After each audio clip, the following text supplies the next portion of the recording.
सो बच्चों आज का कॉन्सेप्ट है एग्रीगेट सप्लाई और एग्रीगेट सप्लाई को आप याद रखिए सबसे पहले एग्रीगेट इनकम या फिर नेशनल इनकम भी कह सकते हैं। एग्रीगेट सप्लाई की डेफिनेशन क्या होती है? It refers to the money value of all final goods and services that all the producers are willing to supply in an economy in a given time period. इसका मतलब समझिए, दिए गए time period के अंदर अंदर सारे प्रोड्यूसर्स मिलकर जो भी मार्केट में गुड्स एंड सर्विसेज की सप्लाई करेंगे उसी के टोटल को हम बोलते हैं एग्रीगेट सप्लाई। क्या बोलते हैं हम उसको? Aggregate supply.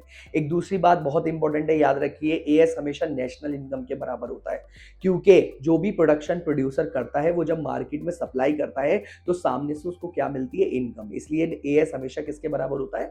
नेशनल इनकम के। अब आप कंपोनेंट्स पढ़िए, कंपोनेंट्स क्या होते हैं एग्रीगेट सप्लाई के? तो कंपोनेंट्स दो ही तरीके के होते हैं एएस के, या तो कंजम्पशन या फिर सेविंग। ये बात बिल्कुल ऐसी है, क्योंकि एएस हमेशा नेशनल इनकम के बराबर होता है, तो AS equal to Y equal to C plus S. तो कंपोनेंट्स दो ही होते हैं, कंजम्पशन या फिर सेविंग। इसको आप एक टेबल से समझ सकते हैं। आपको वाई दे रखा है, सी दे रखा है, एस दे रखा है और ए एस दे रखा है। आपने वाई में से सी को माइनस करा तो एस आया, ठीक है जी। अब आप सी में और एस को प्लस कर दीजिए तो आपके पास ए एस आ जाएगा। अब आप चेक करिए कि वाई और ए एस बराबर है, इसलिए हमने बोला था आपसे कि ए एस नेशनल इनकम के बराबर होती है। ऐसी और वीडियोस के लिए आप हमें फॉलो कर लीजिए, चैनल को सब्सक्राइब कर दीजिए, वीडियो को लाइक कर दीजिए और अपने दोस्तों में शेयर करना बिल्कुल ना भूलें। आप हमें इंस्टाग्राम और फेसबुक पर भी फॉलो कर सकते हैं। Thank you for watching this video.